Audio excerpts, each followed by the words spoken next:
Hi, everybody. I'm Rick Warren, pastor at Saddleback Church and author of The Purpose Driven Life. And I want to talk to our members at Saddleback and actually anybody else who'd like to be part of the recovery and rebuilding process after Hurricane Harvey in South Texas. You know, the Bible's clear that our broken world is filled with all kinds of problems. There are trials and tribulations, problems, difficulties. There are dangers. There are dead ends. There are defects and defeats in life. The Bible also calls these storms. There are physical storms, relational storms, mental storms, emotional, financial, many other varieties of storms. Jesus warned us, in this world you will have tribulation. Not might, you will. Storms are a certainty of life.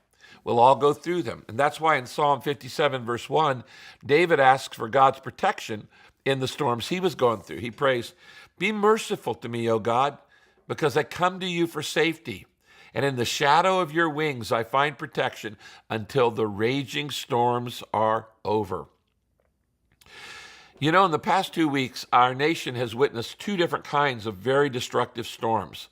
First, we saw the storms of evil racism and bigotry and prejudice and hatred in Charlottesville, Virginia, when the skinheads and the neo-Nazis and the bigots and the white supremacists were promoting their hate doctrine. And those who opposed it and said, "We believe in love," actually got hurt. And then there have been the physical storm this last week of Hurricane Harvey in Houston and all across South Texas. Both of these storms, different kinds of storms, caused injuries, caused destruction, caused despair, and actually even caused death. Now, of course, Saddleback Church, our church family, deeply cares about people who are hurting.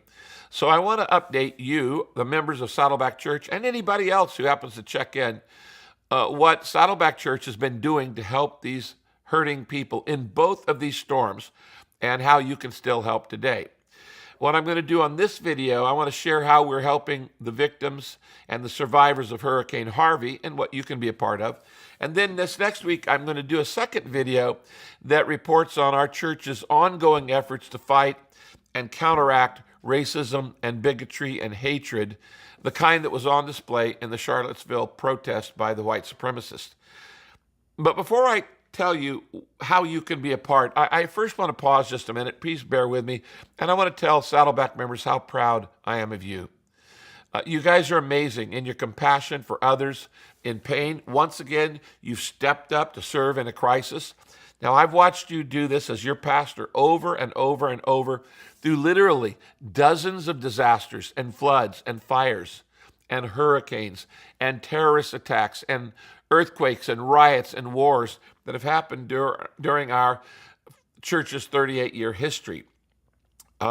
In response to both Charlottesville and the racism there and to Houston and the destruction physically there, our church office has literally been inundated and busy with answering the calls from you saying, how can we help?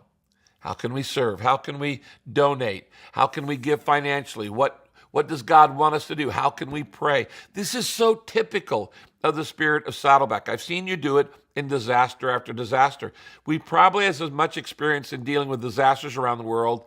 In fact, I'm certain that no other church in America has ever sent more volunteers to serve in more crisis situations, not just in America, but all around the world. And so I'm proud of you. Remember that you, members of Saddleback, over 26,000 of you, have volunteered to serve overseas in 197 nations through our global peace plan. And when time after time there was a disaster or a crisis or a need, you went to do PEACE, promoting peace and reconciliation where there is conflict. E, equipping servant leaders where there are problems that need to be solved. A, assisting the poor where there is extreme poverty. You have done this in nation after nation. C, caring for the sick where there are pandemic diseases like AIDS and malaria and measles, mumps, and waterborne eye diseases. And E, educating the next generation where there is literacy and ignorance and limited opportunities for education.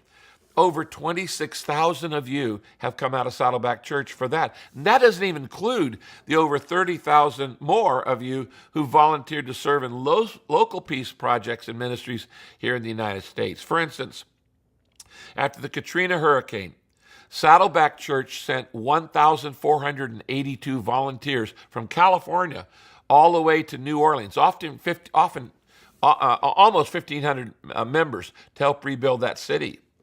And long after most of the other organizations had gone back home, Saddleback members were still serving in New Orleans, rebuilding that city 4 years later. 4 years later.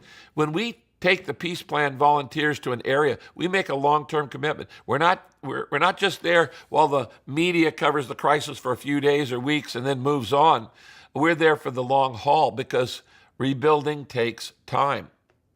And in addition to that, I'm proud of you that every day here in Southern California, day in and day out, our Saddleback Peace Centers are providing free food and health care and job training and legal advice and English as a second language and tutoring and nearly 50 other free ministries through our Peace Centers here in Southern California. And they're all staffed by caring and kind volunteers from Saddleback Church. In fact, did you know that our Peace Centers have distributed free food to over 250,000 people who are out of work or in desperate needs or had been through a crisis, whatever? You have served free food in our grocery pantry store to over 250,000 people. So thank you. I'm proud of you. Just wanted to say that. Now, what is our church doing right now in the Harvey disaster area, and how can you be a part of it, whether you're part of Saddleback or not? We would invite you to join us.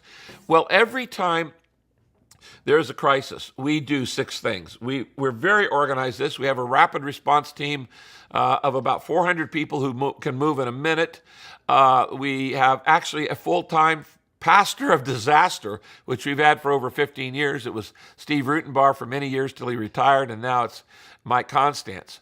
And we do the same 6 things, and I would encourage other churches to do this too. First thing we do is we call the local church pastors of the area affected in the disaster, who are part of our network, the Purpose-Driven Church Network, and we find out what the needs are. We don't listen simply to the news reports. These are on-the-ground eyes for our response teams. We talk to the pastors of that area. They know what's going on. And of course, Saddleback has trained more pastors than anybody. Over 500,000, 500,000 pastors have been trained in PD training. And so we have quite a network. For instance, during Katrina, we had over 6,000 churches in the path of Katrina that were a part of our network. They were part of that hurricane experience. In fact, over 400 churches in our network completely lost their buildings. And most of these were just small, rural, African-American churches, but we wanted to help them out. And we actually paid the salaries of the pastors of those churches for the next year. They lost their home, they lost their church members who moved to other cities, and they actually lost their buildings. We said, you know your area better than anybody else, so we're going to pay you to stay. Saddleback members took up an offering. We paid the salaries of those 400 pastors 1 year after Katrina, for a year. We also, halfway through the year, paid to bring the pastors and their spouses to California just for a vacation. Said, you need a break. You've been under enormous stress. You're trying to rebuild your cities, your towns, your villages, and we wanted to love on them. So the first thing we do is we contact the pastors in those areas and make contact for distribution and for a coordination of all that needs to be done. Number 2, second thing is we do in a disaster, and we've done this literally all around the world, dozens of times, we send in our own Saddleback Relief Assessment Team. And what they do is estimate what's going to be needed over the long haul of recovery. We had an assessment team in Houston within about a day and a half. And we've had teams there all this week across South Texas, helping do assessment and actually setting up distribution centers through different churches. We go in and we help that church get organized. And then number 3, the third thing we do is we start sending teams of volunteers to actually work with specific churches on specific needs. Everything we do in and through the local churches of that area. Now, we don't wear Saddleback t-shirts because we don't want to draw attention to ourselves. In fact, we just soon not have the church, the cities know that we're there. We want all the glory and all of the credit to go to those local churches who will be there long after we're gone or you're gone.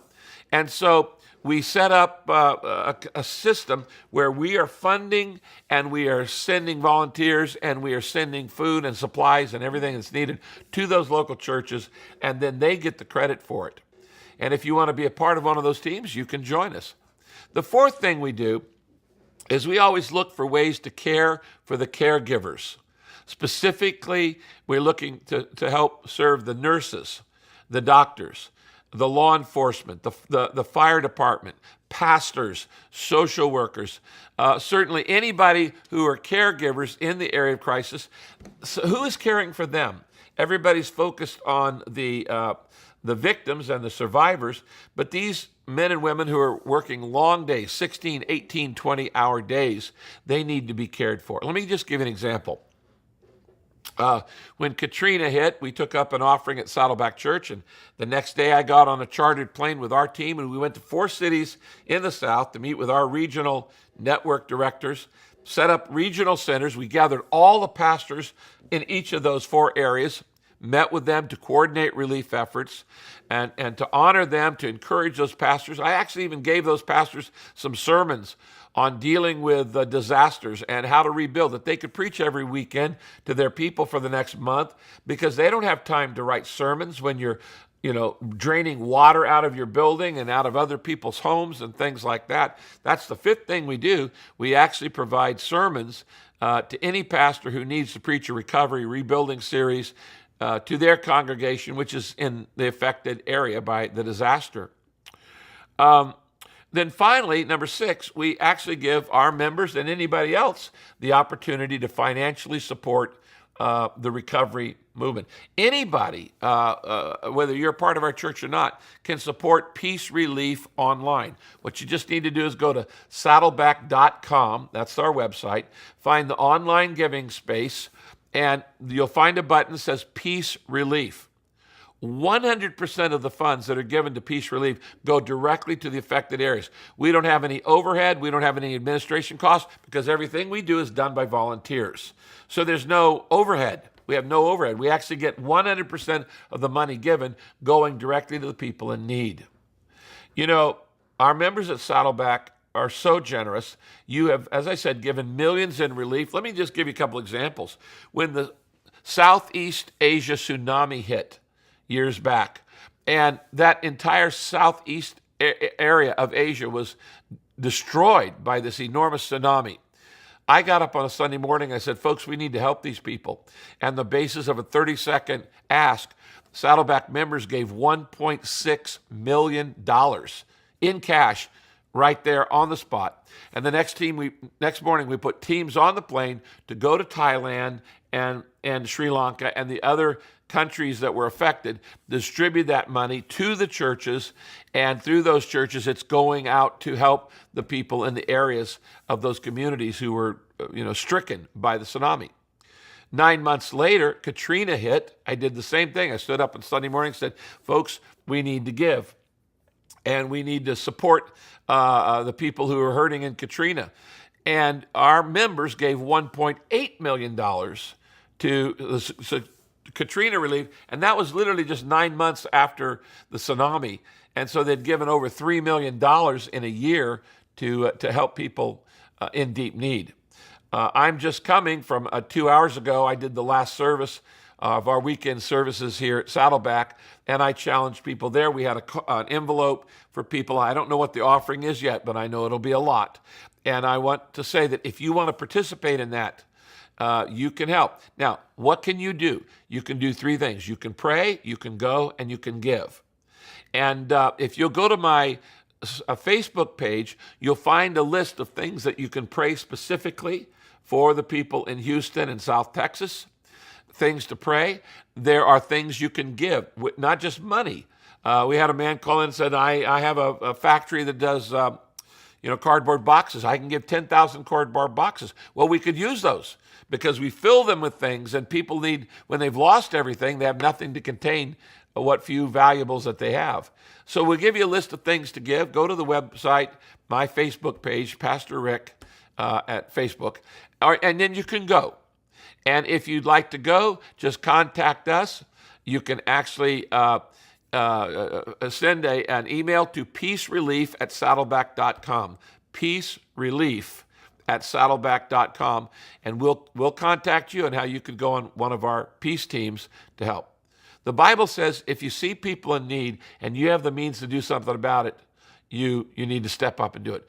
You have a track record, Saddleback, of doing this decade after decade. We're going to do it again. We're already doing it right now with teams on the field. May God bless you. And if you're not a part of Saddleback and want to join us in praying, in going, or giving, just let us know. Thanks a lot.